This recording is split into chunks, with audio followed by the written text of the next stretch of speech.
नमस्कार मंडळी, शुभ सकाळ सर्वांना. मी सध्या आलेली आहे गावी आणि आज ना कमला एकादशी आहे. अधिक मास महिन्यातील ही एकादशीला अनन्यसाधारण असे महत्त्व असते. म्हणून म्हटलं चला की एरवी नाही परंतु ना अशा महत्त्वाच्या ज्या एकादशी असतात ना त्या एकादशी मी नक्कीच करते. आणि ना मग काय एकादशी म्हणून म्हटलं चला आता हा मस्त छान काशी भोपळा कट करून घेऊया आणि याला शिजवून घेऊयात. हा भोपळा ना माझ्या जाऊबाईच्या माहेरून पाठवलेला होता आणि दिसायला बघा किती छान दिसतोय, एकदम रंग मस्त आहे याचा.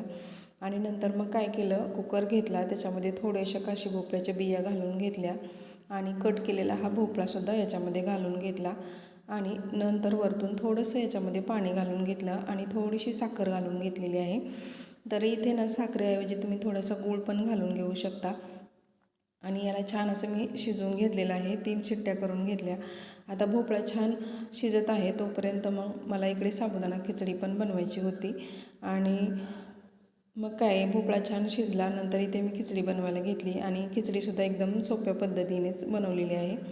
तेलामध्ये इथे बटाटे छान कट करून घेतलेले, परतून घेतले आणि हिरवी मिरचीचा ठेचा पण याच्यामध्ये घालून घेतलेला आहे. सोबतच चवीनुसार मीठ पण घालून घेतलं आणि भिजत घेतलेला साबुदाणा त्याच्यामध्ये शेंगदाण्याचं कूट घालून घेतलं आणि तो पण याच्यामध्ये घालून घेतलेला आहे. आता घरामध्ये ना मोठ्यांपासून लहानापर्यंत सर्वांना एकादशी मी करायला सांगितली होती आणि याचे महत्त्वसुद्धा मी सांगितले. अधिक मास महिन्यातील ही एकादशी केल्यानंतर आपल्याला एकदम छान असं पुण्य प्राप्त होतं. म्हणजेच या दिवशी आपण दानधर्म केला तरीसुद्धा आपल्यासाठी खूप छान असतं. आणि आता इथे साबुदाणा खिचडी तसेच वरईचा भात पण माझा बनवून झालेला होता. मस्त केळीचं पान दारात आलेलं होतं. म्हटलं चला छान असं देवाला पण नैवेद्य दाखवूयात. आणि असा नैवेद्य दाखवल्यानंतर ना मलासुद्धा केळीच्या पानावरच खाण्याची इच्छा झाली.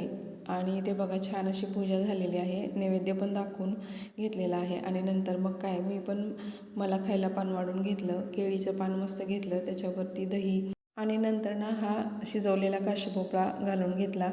हा भोपळा चवीला एवढा कमाल लागत होता ना. नंतर ना मग सॅलड म्हणून इथं काकडी घेतलेली आहे आणि आंबे तसेच साबुदाणा खिचडी, वरईचा भात ते पण सर्व करून घेतलं. आणि याच्यामधील ना काकडी आणि आंबे माझ्या माहेरून पाठवलेले होते. तर कसा वाटला आजचा छोटासा ब्लॉग नक्की सांगा. चॅनलवरती नवीन असाल तर सबस्क्राईब करा.